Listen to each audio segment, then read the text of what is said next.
All right, fellas, what's up? Episode 10.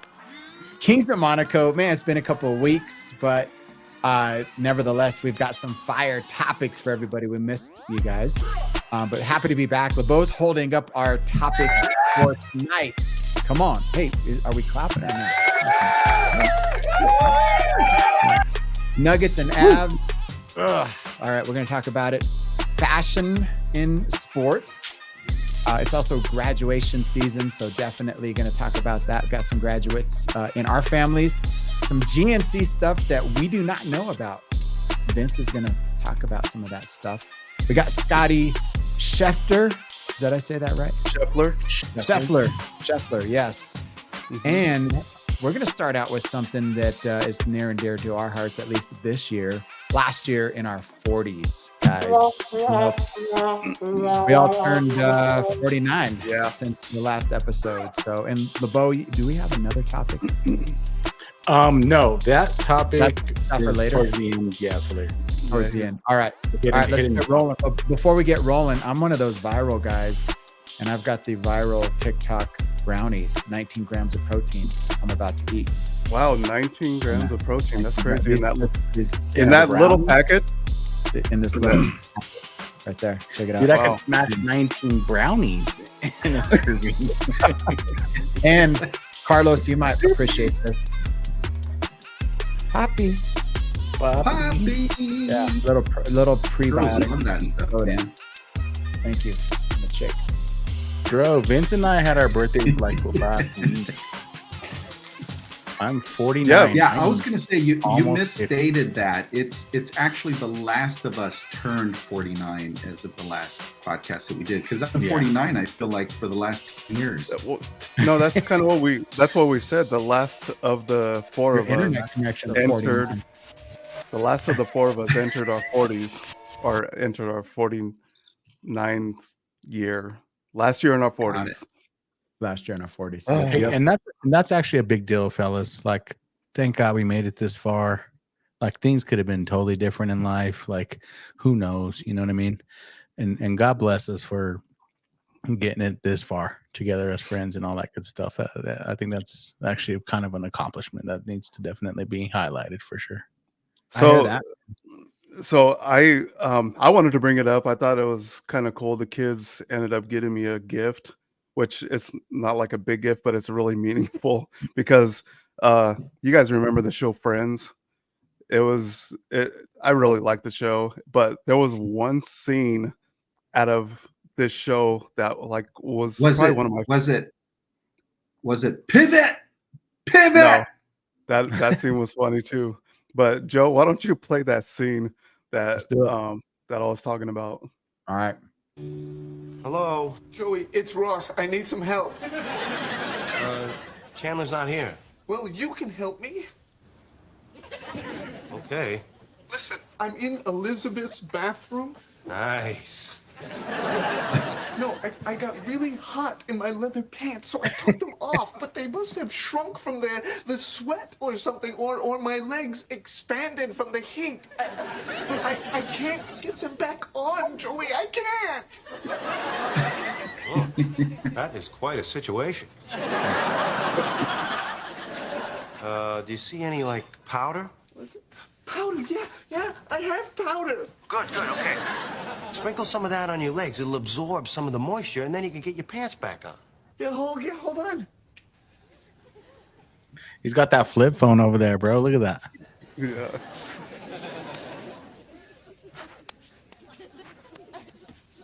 I feel like I need to do that sometimes in the summer. To get your jeans out?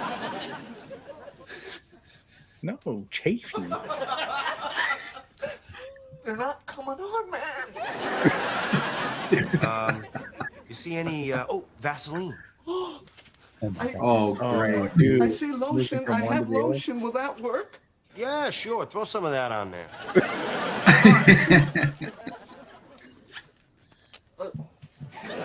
Oh, my goodness, dude. Dude, that's nasty. This. Oh, dude. Ross, you okay?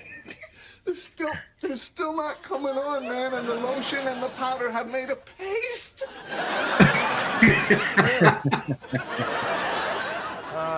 What color is it? What difference does that make? Well, I'm just, if the paste matches the pants, you can make yourself a pair of paste pants and she won't know the difference. Hey, man. Do you have a minute? Dude, what am I...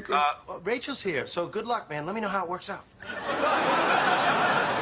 He had a giant like home phone. I have such a problem.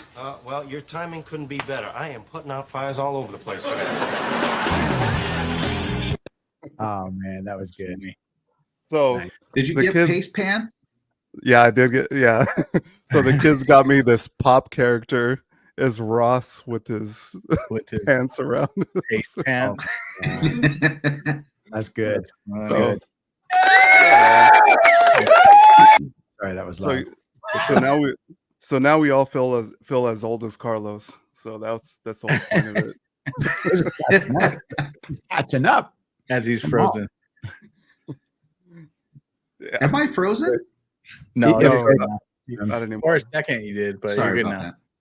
that. Thank you, Doubletree, for the terrible internet connection. Oh, shout outs for sponsorships. We're gonna go right now. Let's go. I know. Let's go. I need a place to stay when we go I got back to Buc-ee's Colorado. right here. Look. Shout out Buc-ee's. Buc-ee's Hey, guys. but honestly though, last year in the 40s, let's make it a good one, right? This is already amazing that we get a chance to talk and be together in this way. And we're actually going to be getting together in June. We'll maybe talk about that. But like for me, I've never slept better. I don't know why. Like, I don't know if my body's just exhausted or Tired. I sleep better now that I'm like older. I don't know why. I used to always like have trouble sleeping. And I take naps every now and then. It's really weird. So I'm okay with it though. I like it. That's a sign of I embrace it. I embrace it. You were always a napper. What are you talking about? Yeah. Yeah. No, that's Carlos. He sleeps while he drives, dude. I know. Like, what the fuck? Are you saying what? Dude, I was gonna say you're literally dying, dude, if you're sleeping better. No, he's not. That has nothing to do. Dying. We all are. The Lord has given me peace, brother. Yes. Right. No. Yeah, no, I sleep better. Although the body has to be warmed up a little bit more in the morning. Oh yeah. I'll tell you what, man. It's like cranking the old engine, you know, that old 69 Chevelle. Dude, here's my thing. Go try and play basketball with a couple of young kids right now and see how high you do. It's over. Dog. I did it. I did it like 2 months ago, and it was not good. It's over. Why Do you guys remember that father? Do you guys remember that father-son basketball bout that we had at my house years ago? Dude, I wish. Dude, I almost died. I almost died that night. Dude, me and Bo were just talking like 2 weeks ago. Both of us threw out our back playing golf. Bro, my first it wasn't weightlifting. It swing. wasn't like doing something courageous. We're like talking, and we have the same thing going on. Like by the end of my round, I could not pick up my ball. I had to like get on my knees to pick up my ball to like get it out of the hole. I couldn't even do it on I couldn't even do it like on the second hole when I went to go set my ball on the tee. I could not even bend over. Luckily, I was able to kind of like make it through the whole round. I made it through the whole round, thank goodness. But bro, it was nothing nice at all. I know. You said you. Well, threw you guys up would get a kick because out of of it? this. You threw up? Bro, I got to the second tee box and I got up there and I'm like, okay, I'm gonna try to like go set my ball down. Nope, ain't happening, bro. Went back the other way, threw up, said it hurts too much. Dude, I never heard that's of too much. back pain, but you're praying So for much pain, dude. It just hurt so bad. I was like, this ain't happening. Yeah. Dude, you So, guys yeah, would get a made kick them- out of this. I went to the mall with her. She is my 8-year-old, for those of you that don't know. But we walked around the mall. It's not a huge mall by any means. The next day I woke up and I couldn't walk. Like Oh I my had this goodness. really severe pain in my right foot. It was like right around my toe joint. Anyway, I did some research and I think it was gout. I think I might have had a bout of gout, which is weird because I've been watching, what I eat and my sugar intake for a while now. And anyway, I feel like I had my first bout of gout. Dude, I I was don't know if limping it was around gout. the house for like 4 days. Your I your think it was age. your DoubleTree internet is having a bout of gout. This is Carlos.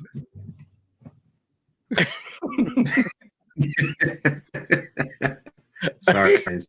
My Oh bad. my god, dude! Bro, No, that's real deal. it's That happens now. it's relatable. Like my feet, some mornings it's like I don't know if I have to get like a personal as Carlos would say, I need to get a personal massage parlor for my feet. Dude, sometimes my feet are just You shouldn't have discovered these voice thingies, man. oh my goodness. All right, sorry, everybody. So yeah, man. So happy late birthday to especially Carlos. I mean, it's last year in our 40s. Dude, my birthday was like 2 years ago. I know. Old Vejito over here. Vejito. I I think was that we're say just trying. LeBeau's gonna have to lend you cinnamon for your massage parlor. Cinnamon stage 6. Oh my god, so stupid. Oh my god. I think we're all just trying to be in real light, good, uppity mood because we know what the next topic is. It's the number one topic of the night, and that has me just mad, dude. Carlos, Pissed Yeah, off. it's bad. Nuggets, Avs. Is that the one? The Nuggets, Avs and the Nuggets. dude. Here we go. Come on. We are not watching highlight reels because we don't have one, unfortunately. Dude, what the heck happened? They were up by 20 points. Like at 25. the beginning of the Dude, third freaking quarter. All I know is you better not ask Michael Malone that question. Oh, I know. He got so mad during the Oh my goodness. interview. Yeah. You know, I'll tell you what happened. They panicked and they thought they had to keep the lead for whatever reason. They already had the lead and they couldn't settle for 2 points in the paint. That's what happened, bro. They decided to shoot 3 after 3, miss 3 after 3, and could not go just get their 2 points in the paint, keep pace, and be good. That's what happened, dude. And I don't understand. Nobody was set up for rebounds when they were shooting these threes. Like, Dude, I know. They didn't rebound the whole entire series in the offense, bro. Yeah. Right.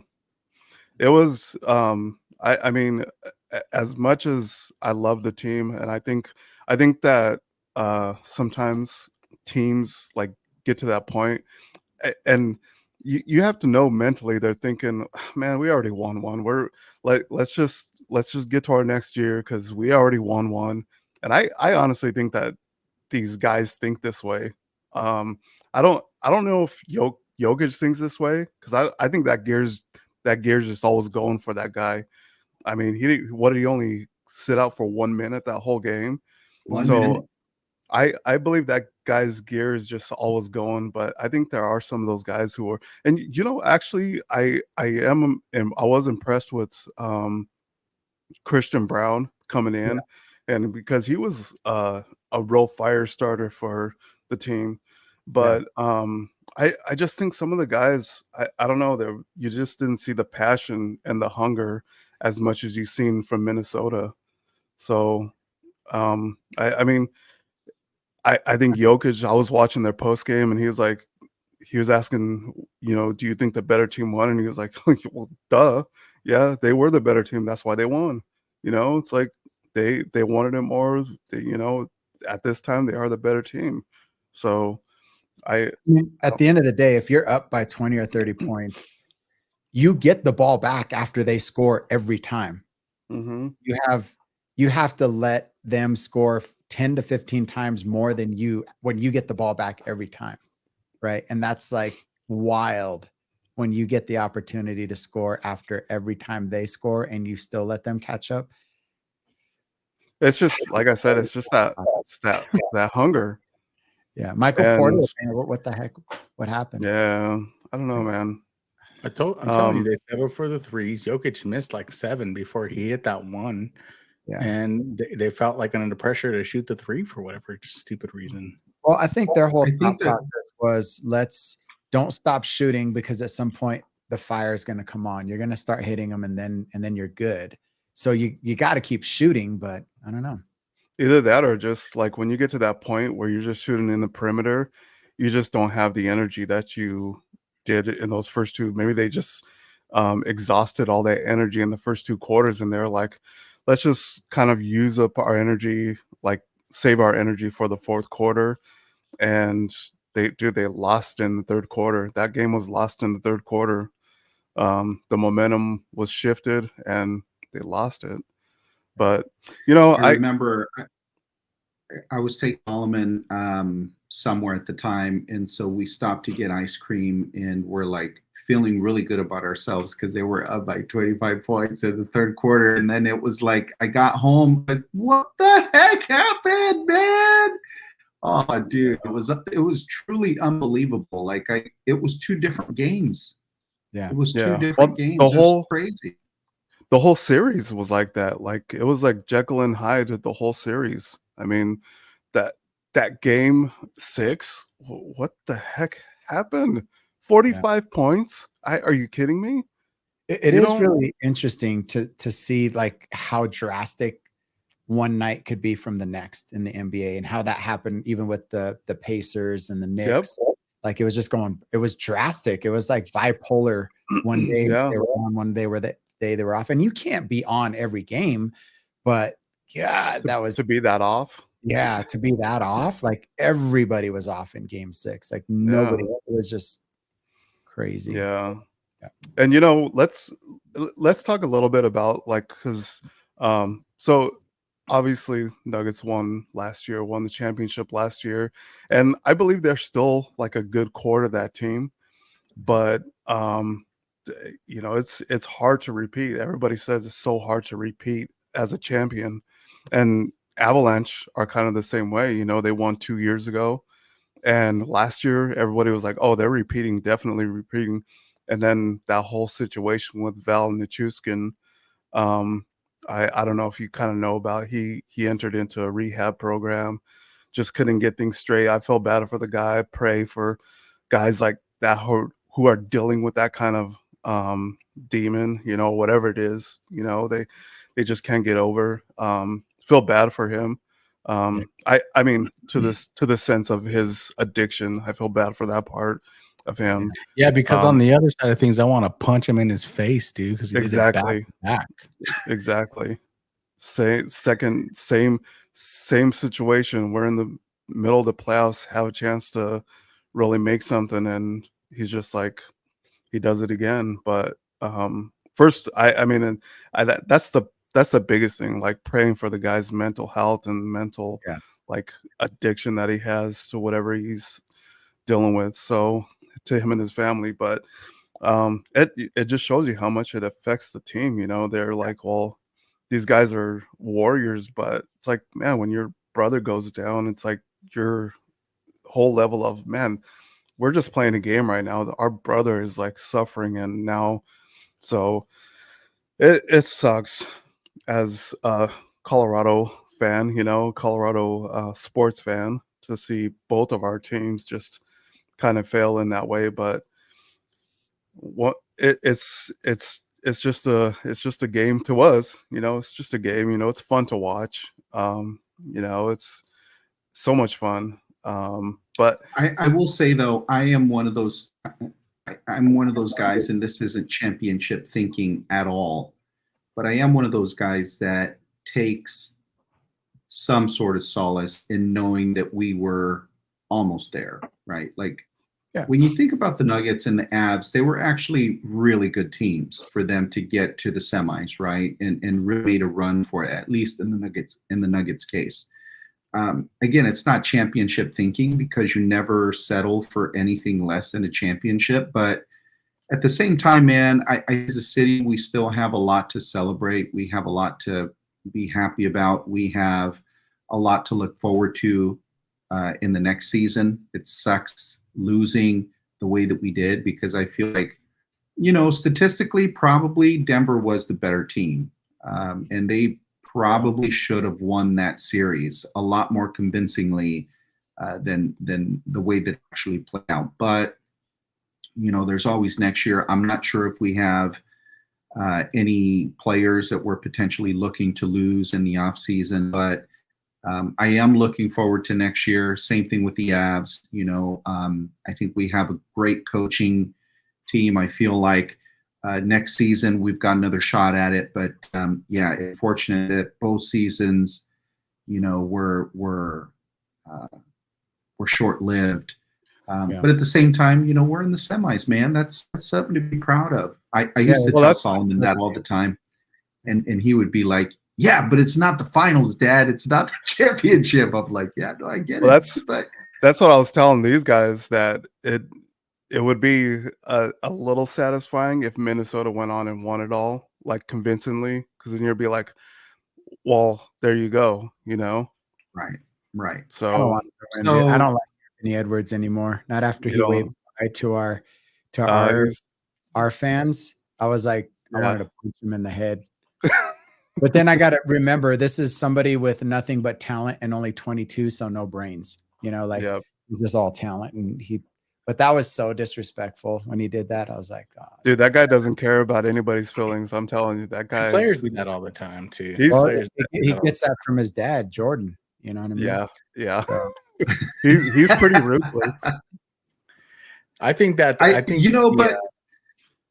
but the crowd was giving it to him all night too, man. Like, they came into very hostile environment. Like, people talk crap to players in the NBA. You know what I mean? So I'm sure he was in his feelings at that time. I'm sure he was trying to send a clear message. It certainly didn't look well for him as a professional and as a sportsman, but I was going to do that when you get on an hour late. So, hey, dude. So yeah, it was. I mean, it sucks, but hey, also the great thing about it is the last time since we've been on episode 9, we were talking about the draft. Well, fellas, we have a new quarterback. Come on. Denver Broncos have their quarterback. Do you have that picture that I sent you?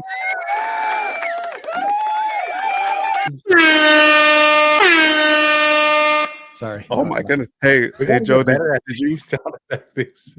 you get that picture that I sent you, Joe? Yeah, hold up. So, what do you guys think, man? Mr. Bo Nix from Oregon. I'm ready, dude. I'm ready. I'm all down with it. The number one reason, honestly, which is kind of maybe not the best reason, but seems like a good reason to me, is that we also picked up his receiver too, man. So that's having a dual threat of like that talent, that cohesion, that like familiarity of having that receiver with you. I think that chemistry. Lets me be really excited about the duo of the two coming together. You know what I mean? Yep. You've seen the way that Burrows and Chase over in Cincinnati, the way those two connected.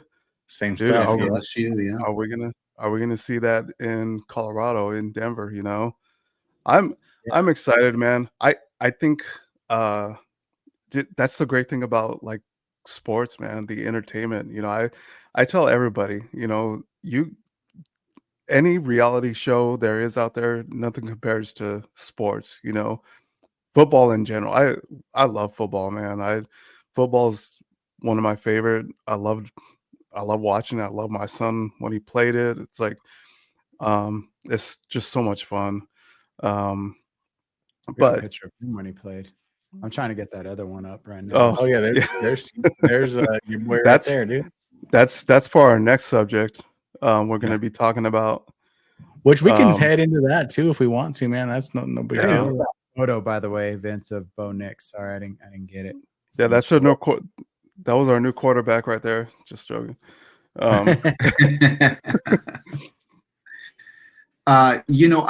call myself out on this one because I think the last episode that we did, I was poo-pooing a young quarterback, right? Because you were poo-pooing. I was in favor. I was Mr. I was in favor. I was in favor of getting a more experienced quarterback, right? Spending the money to it.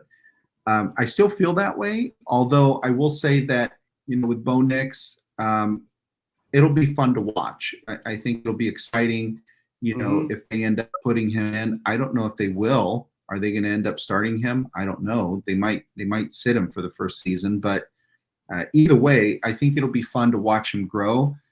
I'm hoping that Peyton really kicks it into gear and coaches him up to where he's going to be performing at the same level as someone like Drew Brees or some of those greats that started off on the right foot right out of college. So that's the hope.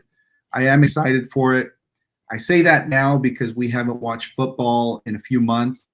We'll see how we feel. A few months into the season, hopefully we'll still be as excited as we are today. But I thought it was good. I thought it was good, man. I thought it brought some excitement back to the club, which is awesome. I am a big component of the way the man is like mentally kind of wired, and I'm not gonna like put anybody out there. There's some of these draft picks that I'm like, yeah, that dude's mentally not wired for the game. Like you see a lot of these first round draft picks who have gone, and time will tell, of course. But I think Bo Nix, I think he's wired for the game mentally. He's kind of already got his structure down. He's already married. He already knows what he wants in life. He's not like it matters on the field, but it matters to me. He's a man of faith. He's he mentally he's already tough to me. He already has that mental toughness and stability down. He processes really fast. It's already anybody you ask in the all these coaches, higher coaches and everything. That's the one thing that they say about him is that he processes really fast, which is, I mean, that's a huge deal, especially when it comes to an offense like Sean Payton's. So, yeah, man, excited about our Denver Broncos, but that's kind of it for our Denver sports. And hey, we should mention the Colorado Rockies because they did go on a pretty significant winning streak. Like as much as we still have the Rockies because they did actually go on a pretty significant winning streak. There, and I don't know where they're at right now, but there's still those Rockies out there. That brings us into the next topic, Vince. That's actually fashion in sports. That's like one of those things that we were kind of talking about here in baseball and all. Yeah. So I think, Joe, there's a video of who is it, Vince? I think it's Bryce Harper, but it talks about different, and I don't know if you've seen this, Carlos, but one of these videos that I've seen of these players now with accessories, fashion, everything that goes on. And I know you had to deal with this, Carlos, because Solomon, I know, and it's your fault because you like your fashion, you like your drip. So that's your true. son is. I am the fashion forward guy of the group. I've said that several times. So we'll just update that today. It's because Solomon's got he's got swag, man. This kid's got freaking, excuse the term here, but he's got big huevos. This kid, man. He's like, just goes all out and does his thing and doesn't really care what anyone thinks, but he likes to look good, and he definitely gets that from his papa. Yeah. Let's check it out. Let's check out this video.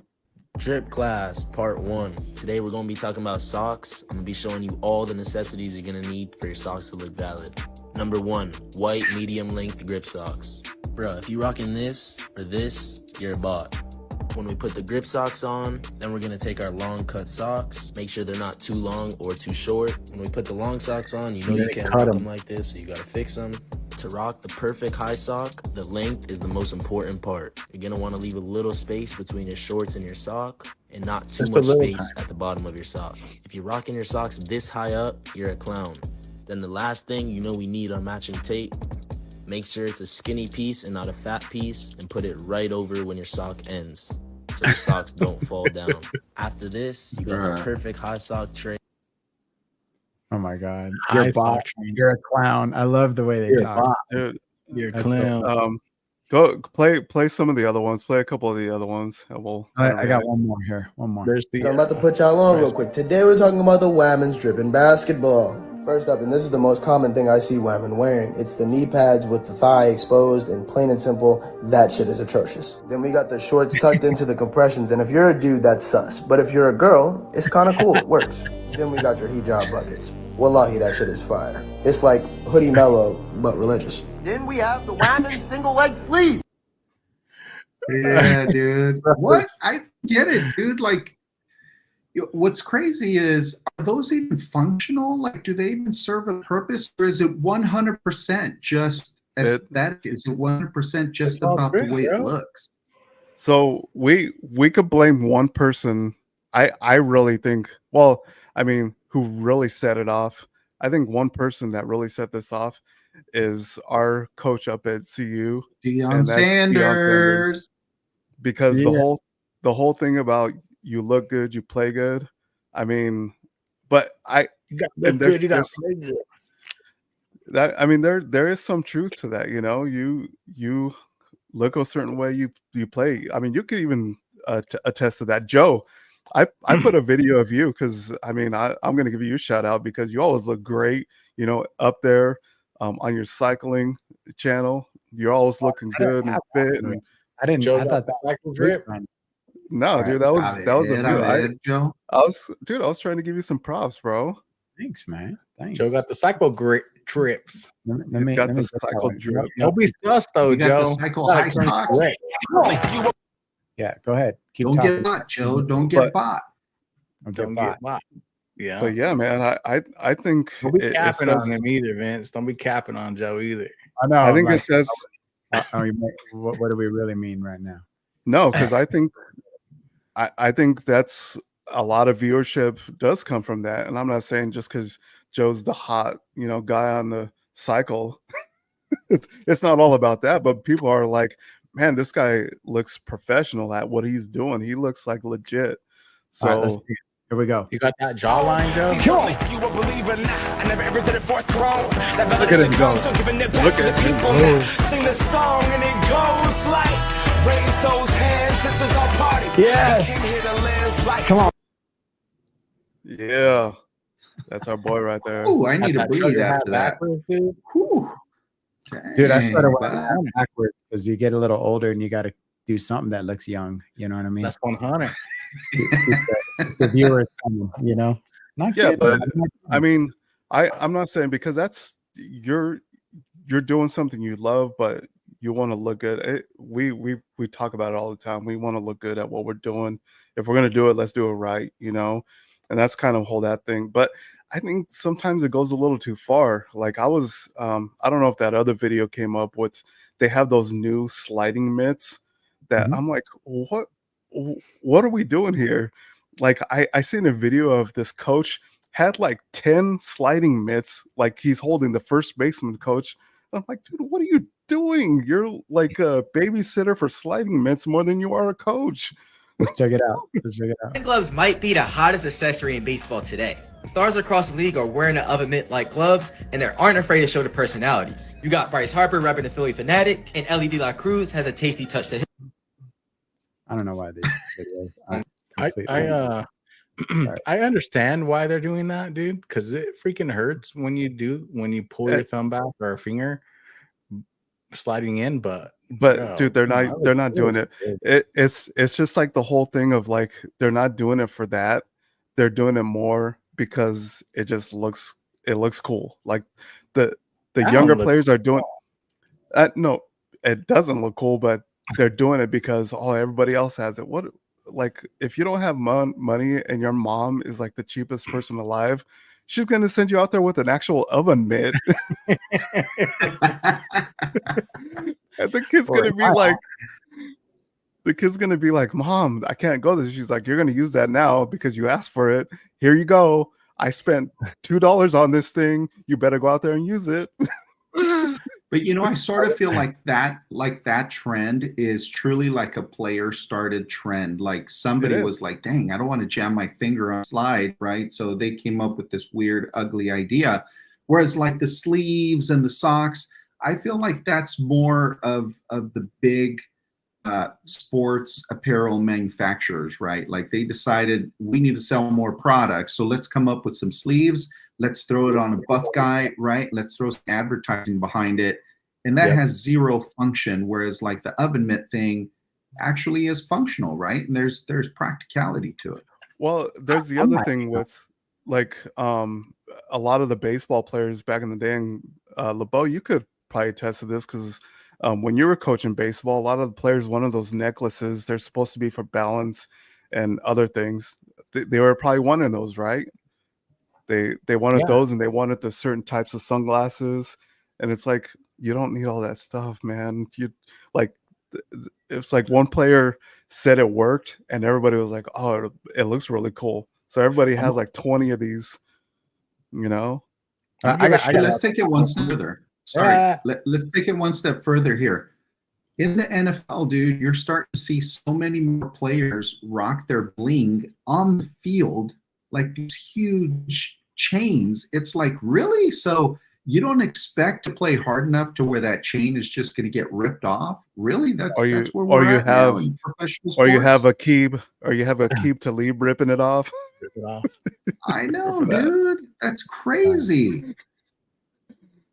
I'm not hating. I kind of like trends and all that. I just ate a brownie from TikTok.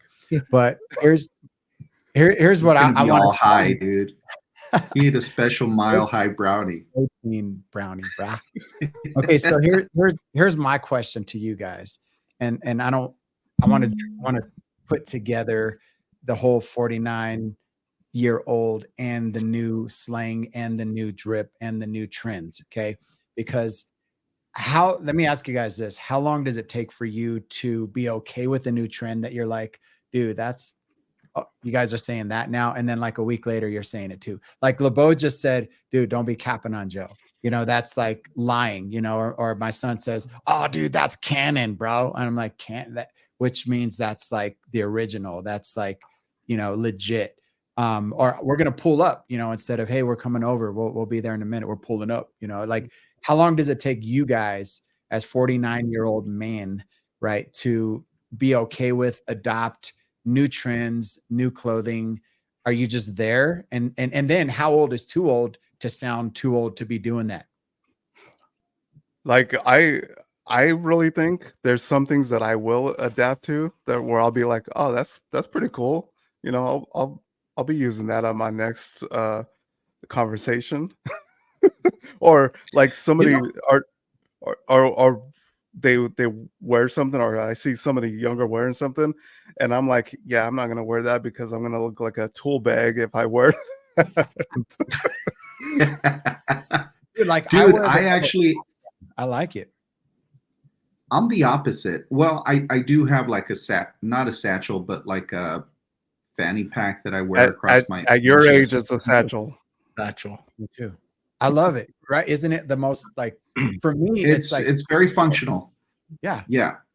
But here's what I was going to say. So in terms of like slang and trends in clothing, I actually am afraid to look like an old guy trying to be cool. So I ask my wife all the time, do I look stupid wearing this? Because I don't want to be the old guy wanting to look young. I know I'm old. I miss being old. I like being old, right? But, obviously you want to look good too. So I really try and walk that line because I don't I'm not like in a midlife crisis where I have to look, a certain way. I want to look good, and sometimes I have to get validation from my wife to be like, no, you look fine. I mean, it's not like you don't look like you're trying too hard, right? She's like, honey, that's just extra, right? Extra. There's one. Can I read off a list of them? I'm gonna throw one out real quick. I want to give some flowers to one of my homies, Marcus. He's a longtime listener on our podcast and stuff too. And going back to the whole Vince thing, when you were talking about coaching and these kids wanting to wear their stuff, he never put up for that bull crap, bro. It was like you take your necklaces off, you take those glasses and everything off. That stuff wasn't allowed when we were coaching. And that's recent time, you know what I mean? So throwing that little trend or word or whatever you want to call it out there, flowers. I think I'm still at the age, and I think we flowers, bro. I think we could all. I think we all could agree that we're still at that age where we're still like, man, I still want to look good. I don't want to like just kind of let myself go and wear like jean shorts and the old silver, what do they call them, silver cleats or silver sneakers, where the New Balance white shoes. I'm not gonna I got the New Balance white shoes. Bro, I have those. I feel like our generation, and I could be like totally off because I'm not there yet, but I feel like we're always going to have some kind of fashion, at least us, our group, our peeps, I guess. I don't know. I plan on it. I mean, of course it's got to be age appropriate or whatever, but I don't want to be like, I don't want to. Yeah. What's hilarious for me is like the selection for me has definitely evolved though. Like I get hyped up about going to Nordstrom Rack. You know what I'm saying? Like I get hyped up about going to look at some new slacks. I get hyped up about looking at, some cool new golf shirts or whatever. You get hyped up when you walk past the clothing at Costco, bro. That's true. That's true. I buy clothing at Costco. I know. There are things that I've like I'll wear now, like that I think are really good, like cool fashion. Like I wear joggers and stuff now. I really like the way they look. You don't want to see me in joggers. What? You don't want to see me in joggers. Why? Hey, there's some words. This salty. Bro, that's salty. Yep. Salty. Yeah. They say that's extra. Dude, that's just extra. Cap. We just said that one. Yep. When you get ghosted by Cinnamon. All right. When you're ghosting Cinnamon, what you talking, dude? I was gonna say, dude, Cinnamon probably up on that all day, all night. I know. All night, bro. Bussin', is that? Do you guys know that one? Bussin', yeah, that's bussin', yeah. The goat. Well, that's been one for a while, but they say that again. That's lit. We've been saying lit for a while. They throw some shade on that. Shade, bro. We need receipts. We need receipts. How about receipts? That's a newer. He just fell off. He just fell off with that one. Yeah, there's a few other ones, but man. How about LeBeau had to have some Riz to get that cinnamon. Riz. That's close to another word that's really weird. Bro, they didn't get flowers. They didn't get they didn't get older. sus. They didn't get box. Sus. What's going on over here, bro? Yeah. These are old outdated trends already. Clown. Yeah. You're just a clown. That dude was funny on that video. But yeah, so there's definitely you have to be I still am like, I don't understand how it became such a crazy thing is the whole athleisure movement, dude. Like, we used to wear sweats back in the day, right? But they were never like stylish. They were never, I mean, I guess they were to some degree, with like the Adidas jumpsuits. Yeah, bro, Adidas jumpsuit. Yeah.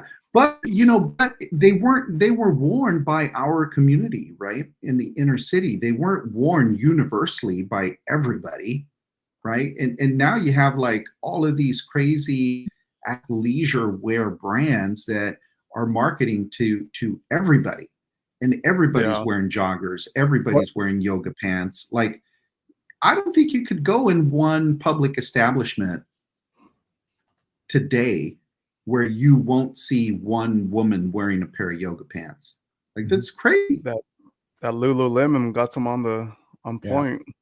Well, then, and you've got like, I love this topic too, because you've got Rhone, like you've got Viore, you've got all these high end, like, you know, to your point, Carlos, you know, athletic jogging, $110 pair of joggers. You know what I mean? That's crazy.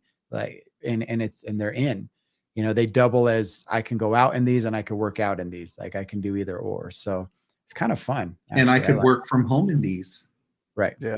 Yeah. And I could do, you know, I think the whole remote work, right? Like changed, I'm sure really had a big impact on that movement, because people didn't have to buy suits anymore. They didn't have to get dry cleaning done anymore.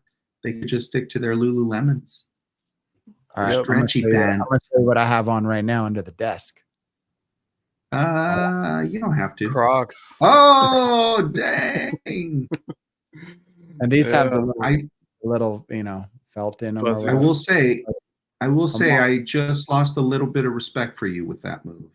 Well, you know, that's all right. I'm just playing.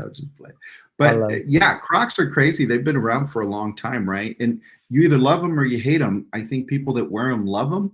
People that don't wear them, they're like, I don't think I would have made that choice. I wear them at home, bro. All right, what have we got, LeBeau? What else have we got? Oh, hold on. My props, dude. Dude, I'm gonna show you what I got. All right. Those are actually the cooler New Balance. I'm talking about this straight. Yeah, like, the straight like dad shoe balance. Yeah, the dad. I'm gonna show you what I got. Are those dad shoes, bro? Toms? Are those Toms? Since we're showing, I just got the straight slides, man. It's just the straight slides. Dude, I had some fly Nike running shoes, but I was waiting so long for Carlos to get on the pod that I changed into something more comfortable. Yeah. So anyway, oh damn. Now I look like the dweeb in this, but that's all right. What's next? All right, fashion and sport. It's graduation season. We're at 55 minutes, I think, too. So. Dude, graduation season is fun because you get to see a bunch of little kids, not little kids, but kids that you've known for a long time, like cross over into the next phase of life, which I get really excited about. You know what I mean? Like that's pretty cool because they're off to their adult journey now, you know, like after high school, man. It's all know they're not going back. Home. Bro, your little girl's graduating, Bo. Me. Crazy, bro. Yeah. I don't even know how to feel right now, bro. Oops, that's the wrong one, but yeah. For sure. I thought that's how you were feeling. It hasn't really like hit me too much yet. Like, you know what I mean? The thing about it is honestly just the way that things are now, like financially and everything, like the world itself and the place that we're in, like as a nation and that stuff like that, it's more concerning than it is a celebration, which is really sad and kind of sucks. But I'm just hoping that she finds her way. She does her thing. She's planning on going to Metro in the fall, so she'll be close to home. She's not going to be too far and stuff like that. Nice. You know, just asking me for parking money probably every day, but no, she'll be hitting you up for more than that. Yeah, I'd be glad to do that, and in the fact that she's able to be close to home and just find her way in life and see what she wants to be. And, you know, yeah, I have two nieces graduating this year, and I mean my daughter be the last one that she's a senior next year. So man, it's crazy. Yeah, Carlos is you got a kind of rejuvenation with your two little girls, and what do you know their graduation years? No way, dude. I haven't even thought that far. That part yet. Yeah. No, I have no idea. No, no, that's a real thing though. Like, man, it seems so far away, but then all of a sudden it just sneaks up on you. Yeah. I will tell you, Solomon graduated this year. He pursued a trade certificate instead of your traditional 4-year college path, which I applauded him for. In fact, I was proud that he made a decision that he felt fit his lifestyle, right? We had a lot of conversations, like many other parents and children do, about, what are your long-term goals? And he flat out told me one day, he's like, Dad, I'm not going to be like you. I'm not going to work in an office. I'm not going to work behind a desk. And man, you know what? Mad respect for him for knowing what he likes, what he loves, what he wants to do. So definitely he falls in that line. So he graduated this last a couple of weeks ago. We went out and celebrated with him. Funny story about him. He actually, so I got there Friday night. His celebration or his graduation was on Saturday. I drove in. I pulled into town because he's out in La Junta. It's like 3.5 hours away. I drove in Friday night, had dinner with him. And, in typical dad fashion, I'm like, dude, get some sleep, bro. Tomorrow's a big day. Like, you can't afford to get up late. He's like, don't sweat it, Dad. Just a couple of us are going to hang out. We're going to just chill. I'm like, bro, dude, tonight's not the night. You got to be on your A game tomorrow. He's like, don't sweat it. So I had Ever and me. We went to the hotel, dude. Ever and I had a great night's sleep. We got up, went to the graduation. I text him. He had to be somewhere for pictures like at 9 a.m. So I'm texting him. I'm like, dude, did you get up? Like, yes, Dad, I'm at pictures now. I'll text you when I get to the hall. And so we get to the hall and he's walking in. He looks fine. He looks good walking in, which I'm relieved, right? Because he's there. He's going to receive his diploma. He's texted me throughout the ceremony. He's like, Dad, I'm falling asleep. I'm like, what do you mean? He's like, we never went to sleep last night. Dude, he pulled a freaking all-nighter, dude, on his graduation.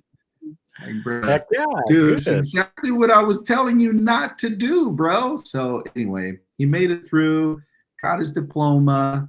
It was dope, man. We had a good time. But congratulations to all the seniors out there, both collegiate and high school seniors. It's a big deal. Yeah, congrats. Love it.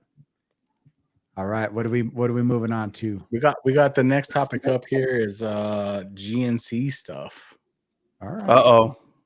I'm a little nervous about this one, straight up. I'm a little bit nervous about this one too. I'm not too sure. Especially 60 minutes into the pod, you know what I mean? So, oh my goodness. I'm gonna tell you guys a truth that I don't know if I've ever told you guys about GNC. And God's new creation, by the way. God's new creation, and that we started as kids in high school, and our transition into Candle, because when we transitioned into Candle is when we got signed to a national record label, and we were set to go, and we were like, man, it's time to go. We're gonna take over the world, as Candle, Well, we recorded the album, which was called Encounters. We went out to Austin, Texas. You guys remember? That was such a great experience going out to Austin, Texas, and we actually recorded the album. Being out there was an awesome experience. Us recording that album, I hated it, bro. Why did you hate it? What do you mean? Bro, the engineer dude or who? No, it's the album in general, bro. I did not like that album. The Encounters album. Was this us? It just was not what I envisioned in my mind, because when we got out there, they're like, oh, you're going to be using our equipment to record on and everything. We're going to be, and I was like, oh, okay. And so when you're like usually used to like doing a routine of like playing everything, it was like, man, we're going to be able to get out there and record. And we already had some stuff. I remember we had some stuff already like starting to write, bro, I did not like that album at all. Encounters album just kind of fell like flat in my heart for me, guys. Was it for you kind of like Rocky Balboa trying to train with modern equipment and he just had to be on the farm? Because we did a lot with a little. We had one Yamaha RY30, still remember it, drum machine, and then we had your keyboard, and we did everything from those two pieces of equipment, everything. Yep. And Can you you shout out the studio too? Like, can you shout out the studio? Do you guys remember the name of the studio? Fanfare? Faith. Or no, No. FTM, Faith Tape oh, Ministries. FTM. Yeah, FTM. Yeah, that was Come on. like, I just felt like it wasn't even so much that, guys. It was the direction we went in as far as like us, like, because when I met you guys, what got me so captivated was when I first heard Carlos hit that first line, cruising down the boulevard, decked in rag on my head. When he started that verse and you guys started singing that pain came from inside, I was like, oh my goodness, this is amazing. And I was like hooked from then. And when you guys asked me, hey guys, you want to be a part of the group, with us, add that element. So I was like, man, this is a perfect mixture for us. You guys on the hooks, or me on the hook, and you guys doing the verses. I was so excited, and I feel like we got so far away from that. And I wanted to mention this because I was just watching a group the other day, and they kind of were the same situation where they went into their sophomore album, and they got so far away from who they were that it kind of like to me, I felt like, man, we got kind of far away from who we were as a group. And I'll tell you the truth. There we go, Candle. I loved Dang, dude, you just have those laying around or what? I know. I have like a whole memorabilia like area to my left right here. So things that I mean a lot to me. You guys mean so that, like, I'm telling you, man, it wasn't the experience, because going out there, the experience of recording with you guys and everything, but that album to me just felt short. Even when we like recorded the next, like when we totally did like the Change album, like that short EP that we did, I was like, okay, we're kind of getting back to where we wanted to be. But then when we kind of all went our own way and me and you recorded the album, Carlos, your Carlos Alberto album, that album was the direction I thought we were going to go in. Like when we went back to, when we went to Austin, I thought that was the direction we were going to go in. And so that's kind of my like whole. Just had to say it. Yeah. Well, I'll tell you, dude, I do see where you're coming from.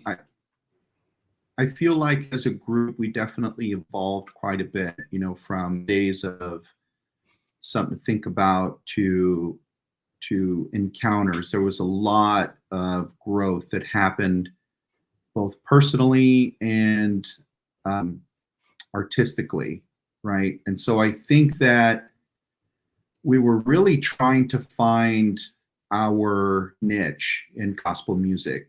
If you remember, that was kind of the height, right? We had CCM's attention, the magazine's attention. We had, the industry's attention, right?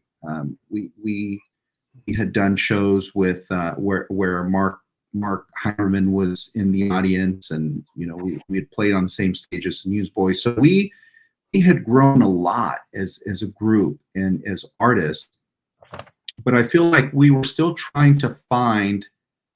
Yeah, we were still trying to find the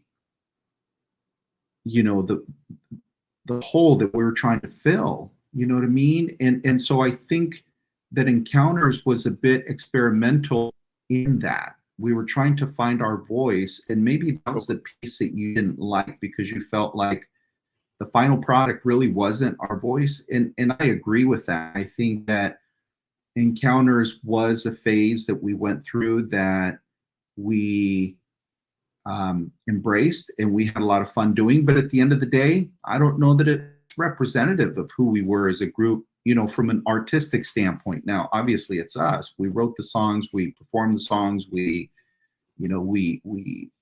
the final product is us, but in terms of the voice itself, it was more of an experiment than anything else. Part of that, I sort of feel like it was a little bit of pressure, dude, from the label. No hate on anybody, but they were really trying to steer us. I remember the conversations that they were having right around where they saw us fit in.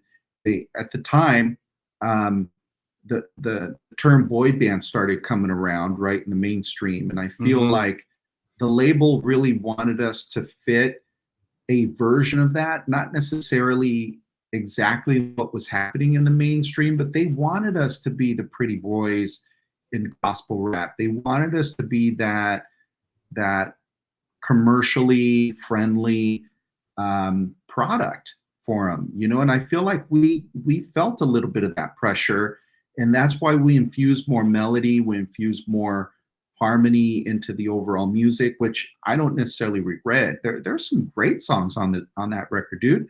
Ode to Healing is an incredible song, like lyrically and the composition of it. Letter to Mom and Dad, I still listen to it and I'm like, holy crap, this is like incredibly awesome art.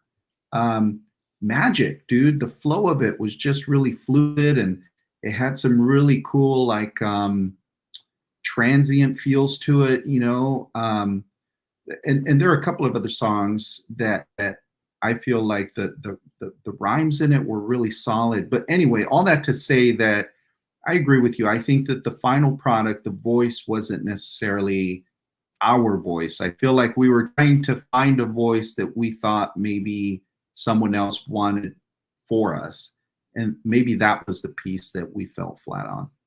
I don't know. I could put my thoughts into that too. I agree and disagree at the same time. It was a fun process. Maybe not disagree, but I think we're all on the same page. I think we had that pressure. I think I was always uncomfortable with the vocals that we felt like we had to do, because I never considered myself as a vocalist. And we had like these little melodies, and you always coached us through all of those, Vince, when we were in the sound booth. You would tell us, how to sound and where our pitches were off and on. But I never really, there were some songs when we were performing concert that I was super like insecure about because of the vocal stuff that you were great at, but I wasn't. And then some, and it was just kind of like that. So anyway, I think and every band has their experimental album. Yeah, and that's what, like, I wouldn't even talk, because I don't know if there's any like artists who are out there or bands who are out there who are kind of in that transition period. And I think it's a little different now because of the platforms. I think more people are able to do exactly what they want to do, exactly geared to what they're at right now.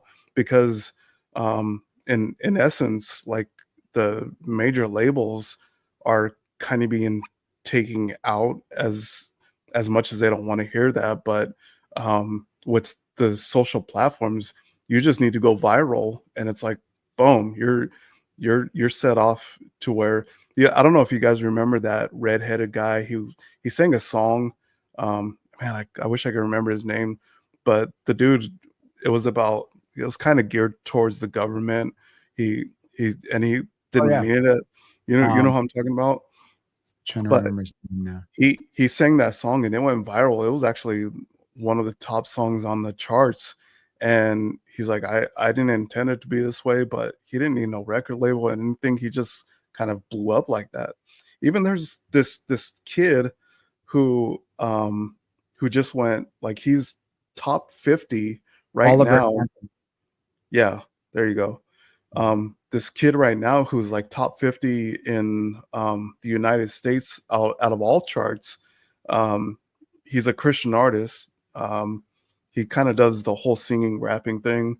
I wish I remember his name, but he's same thing. His song "Good" went viral like not too long ago, and then his second song just hit the charts, and he's like top 50 in the nation. But I just, man, it's like I want to just make sure that, like, when you're going into something like that, sometimes I wish we would have like said, hey, no, this is who we are. But I think in essence we were like, man, we're signed to a record label, they must know what they're doing. Let's kind of just fill that gap, because you're right. Like they were saying, like, hey, we have this gap, and you're gonna fit right in to that whole like boy band kind of experience, and that's kind of where they put us in, and our album kind of went in that direction. And I was like, man, I don't want to, this is not who we are. Like Carlos, you and Joe both had an amazing, like your rapping styles, your cadences and everything for both of you guys were so unique in that time. You weren't mimicking anybody. You guys were your own voice. And that's why I was like, man, we are like, that's something to think about. Album is like, I still listen to that and I'm like, man, it's so good. I loved that album. Like for me is like one of my favorite writing processes ever, because it was just genuine. And that's kind of like what started it off. And when, like I said, when I wrote Carlos Alberto with you, I was like, man, this is what I wanted our second album to be like. And because I thought that album was really good. Like that album I felt was, yeah, if I had to choose, I'd say my album was definitely the best. Yeah, for sure. Give Carlos his flowers. I'm messing. But what I will say, Vince, thanks for saying that. So you guys know my oldest child, Sebastian, that goes by Luna, is his artist name. Luna is pursuing a music career out in LA. And one of the things that they always tell me is, you know, they're really working hard to stay true to their roots, working hard to stay true to the art that they want to create. Man, you know what? I am 1000% supportive of that. Maybe it's because of this experience, right, where I felt like I had to fit into a certain spot that maybe wasn't really authentically me. So I respect Sebastian and, you know, Luna, his pursuit of being authentic. So if you get a chance, check out their art, man. It's pretty awesome. Yeah, man, it's a good conversation. It's good. Sure, we definitely want to come back to it at some point, because I love what you're sharing there, Vince. Thank you for bringing that up, man. It's good stuff. It's good stuff. We're still waiting for the J Rhythm solo album, by the way. I know. I'm gonna do it. You know, and what it is, because you did some solo stuff too, right, Vince? I remember you had some solo stuff that was pretty dope. Me? Yeah, I did a couple things. Yep. Yeah, people don't know what I did. The more you know. It's good. No, but you know, I'm going to leave this right here and then we'll move on. But Vince did solicit us to record another song. And I think that we do take it so seriously. And I guess where we're at least where I'm at, and I think we kind of all found the same place, was that we take it so seriously that we know we need the time to do it right. And this season, or maybe this month or this year, who knows, maybe might not be the right time, but there may be a time coming not too long from now where we pick it back up and figure out, at least release something. I don't know. What do you guys think? Yeah, man. Sounds sus to me. All right. What do we got next? I think Joe may need to pull a Drake and get a Ghost Rider so we can put this hit out. Whoa. Scotty Scheffler. Shots fired. All right. Scotty Scheffler. Yeah, we'll go fast on this one. It's the Masters. Or no, this is the what was this? No, this was the PGA Championship. I got a video. You guys ready for it? Yeah. How do you encapsulate everything that happened to you today? I don't really know. I feel like my head's still spinning. I can't really explain what happened this morning. I did spend some time stretching in a jail cell. That was a first for me. You know, that was part of my warm-up. I was just sitting there waiting, and, you know, I started going through my warm-up. I felt like there was a chance I may be able to still come out here and play, and so I started going through my routine. I tried to get my heart rate down as much as I could today, but like I said, you know, I still feel like my head's spinning a little bit, but yeah, I was fortunate to be able to make it back out and play some golf today. At what point did you feel as if you were definitely going to make your tee time, or there would be some kind of exception made? I didn't really feel like I would make my tee time until one of the officers at the jail came by my holding cell and knocked on the window and said, "Let's go." and he said, "Get ready," and I like and motioned like this to start rolling out my mat, and so then I poked my head at the TV, and I was like, "Oh, I might be able to get there. We'll see how bad the traffic is getting in and out." But like I said, I'm just sitting there. I don't really know what's going on. I don't really know what was going on out here. I didn't know how long the delay was. I mean, at the time, I couldn't even remember what my original tee time was. So I was just trying to do my best to stay calm. And when they took me out and we got in the car on the way here, I figured it was ready to play. My manager asked me if I wanted to, and I was like, I don't know what happens. Yeah. So walk us through the sequence of events, because I'm a little lost. I know he got arrested, but I don't know what for and what prompted the whole drama. So at the entrance of the event, it was the only way. Yeah, the clubhouse. This was the only way in, the only way out. Well, earlier that morning, a pedestrian was hit and actually killed that morning. So they had a whole scene set up. There's like 50 cops sitting there, while they had an outside lane median area for the players to go around. Bless you. So Scotty Scheffler was like, "Well, I see a gap. I'm going to go around." Well, he starts going. A police starts waving him down, and he's like, "Hey, stop! You need to stop." And I think Scotty Scheffler was like, I'm one of the players." The guy's like, "Hey, you need to stop." And so the cop had no time. He said he had no time to put his body cam because there's no body cam footage or anything. Well, apparently that cop attached himself to the vehicle, like grabbed his vehicle, and Scotty Scheffler was still driving. He, like, drug him. Oh my It like kind of drug him, and I guess the cop fell down, and Scotty Scheffler ended up stopping and probably was getting out and be like, "Dude, are you okay?" Well, the cop got up and like pinned him up against the car, and it was done from there. Let him have it.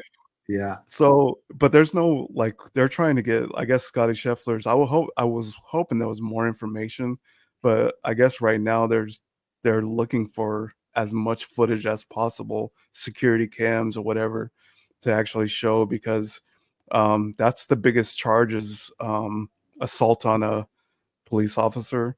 That's like his biggest charge right now. But well, I will tell you, if he's in a moving vehicle of sorts, and if there's a police officer attached to it, there's not a whole lot of debate that you can do. Like, legally speaking, right? They're gonna take the position that Scotty was using that vehicle as a weapon. And like, if this police officer would have gotten hurt, oh man, dude, forget about it. They don't like that's the thing, is like, people are saying, well, he just kind of like grabbed, and it was still dark outside, so he kind of grabbed onto the back of the vehicle. So I don't know if Scotty was like, "What the heck is that?" And the cop like ended up bouncing off, or like, was it that extreme? Is it an overreaction of the cop, or what was it? Because there's a lot of he said, she said stuff, and people are saying that the cops just took it way too far, and they didn't know who he was. So they're like, "I don't care who you are. This is what happened." But I will say this now.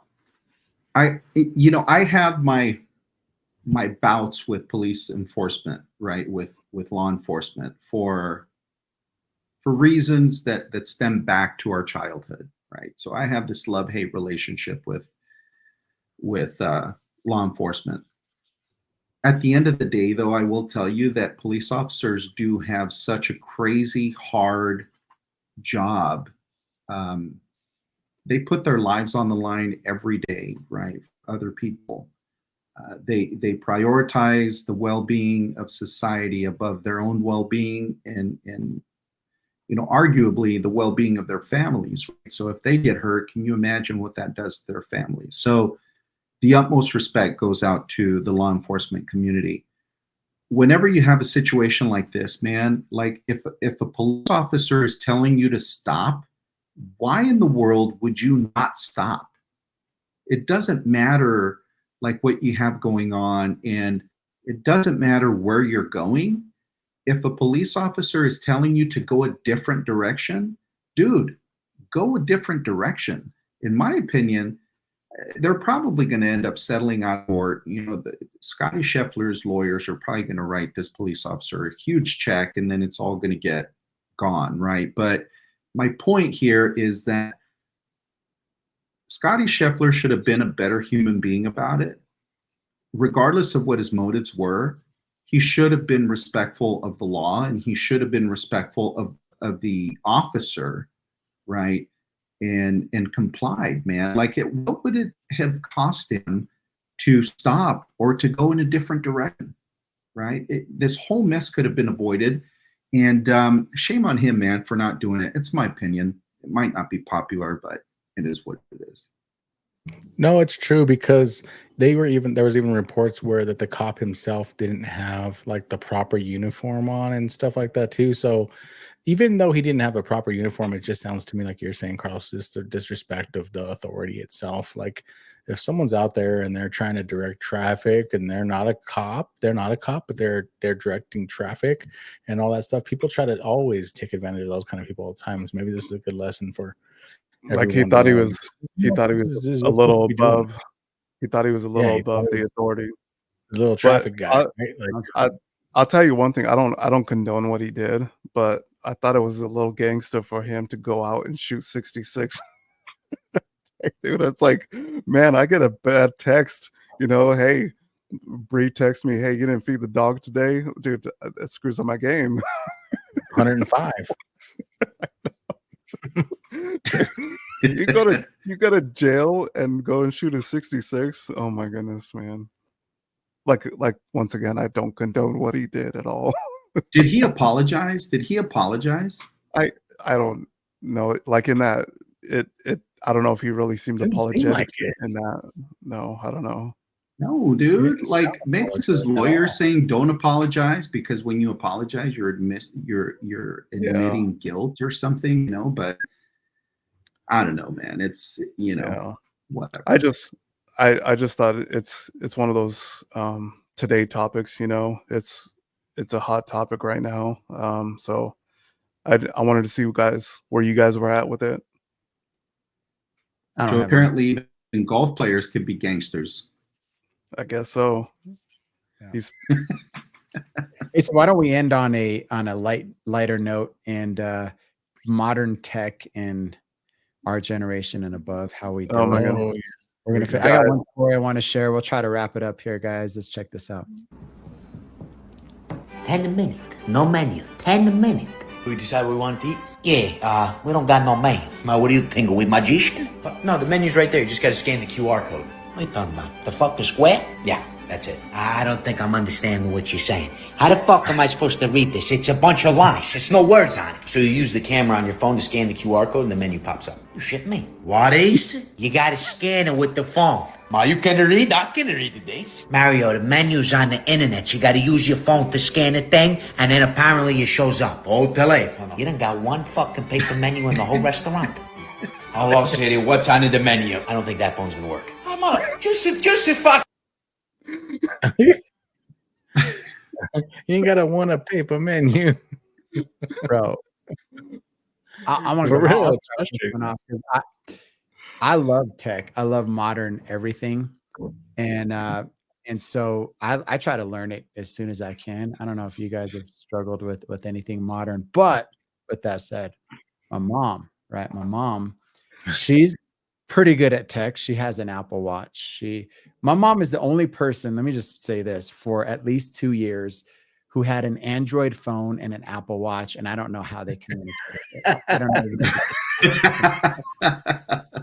So I got tired of like figuring it out, how she's calculating steps and these two devices that don't communicate. So I decided I'm going to buy you an iPhone, Mom, and I'm going to pay for it. And I'm going to, because we pay our parents back, right? We tell them, all right, you raised us, let me give something back. So I'm going to pay for your phone. I'm going to pay for, the service. She texted me the other day and says, I think, you got to pay for another year. And I said, okay, let me log into her account. It says it's going to send her a text message so that she can tell me what the text message is, so I could put the code in and they know it's me over here and not her over there and all of that stuff. And so I said, all right, Mom, we're going to time this because it gives me exactly 60 seconds to put in this code, or else it doesn't think I'm you or you're me, so I send it. And she's like, how do I check the text message? And she goes, oh, okay, hold on. She hangs up. Check. Calls me back. Okay, son, I have the number. And we're literally 10, 9, 8. Oh man. 4, 3, 3, 2, 2, 4, 1, 1. Man, all right, Mom, I'm gonna send you another one. What I need you to do is swipe Don't up hang up and check the message while I'm on the phone. Okay, gotcha. All right, Mom, just sent it. I didn't get it yet. Did you swipe up? Swipe what? All right, so she's trying to swipe up, hangs up again 5 times. I'm kidding you. I'm not kidding you. 5 times. She calls back with 12 seconds to spare. 0 time for me to do it. And she finally figured it out. Bless her heart. It was like maybe 6 or 7. She was able to swipe up, check the message, tell me it with like 2 seconds to spare. We got it finally. Anyway, Yay! Woo woo! Bro, that is wild. Like 85 next month. A couple years ago, my dad stayed with us out here in Florida, and bro, he calls me at work. I'm at work, and he's like, "Hey, I'm trying to turn the TV on." I'm like, "Oh," and dude, it's the Apple remote, like this Apple. And he's like, "Hey, where's the button to press the power?" And I'm like, "Dad, it's on. You just press the menu button, and it'll turn everything on." And I'm like, "And then you'll see all the apps." What are apps? What are apps? Dad, Like an appetizer? Yeah. Oh my goodness, man. So that's why I wanted to play that video, because it's so funny, like technology. Because there are some times where I'm like, man, I don't feel like learning another stupid app or another stupid passwords on a phone for an app, bro. So I know, dude. How many passwords do you have? Yeah, no, technology is crazy. I am definitely not like a tech forward guy. I can figure it out, but yeah, I'd rather not, man. If I can live with just one password and not a ton of websites that I have to go to, or a ton of different technology items that we need, I would be happier for it, for sure. Yeah. Bro, that's one of my favorite. That's probably one of my favorite stories, Joe. That's hilarious. That was funny. That was dope. Because we've all been there, dude. Oh man, We've all been there with I our was like parents. losing my mind, bro. I was like, I've never cussed at my mom, and I'm not gonna do it today. But I really want to. Anyway, guys, it's been a good episode, man. Bad Boys. Hey, there's a new Bad Boys movie in theaters this summer. Go check it out. Yeah, we might Let's go. Check it out, review it. Ride or all that die. stuff. We're gonna be getting together next month in person. We're gonna record a live pod right back here in my studio. We're gonna play some why am I saying hockey and pool, dude? We're playing golf together. We're gonna get some footage of that. So we got a lot of things. We're also gonna have Aaron Sandoval on the pod soon from and Age too. I confirmed. All right, Age too. We're gonna have these guys come on. And so if you guys are listening, make sure you shout us out. We love you guys. We're gonna do as much as we can to keep this thing going. We're having the time of our lives. We're staying connected. We hope that you love what we're doing. We'll see you guys on the next one. Peace. Peace out. Peace.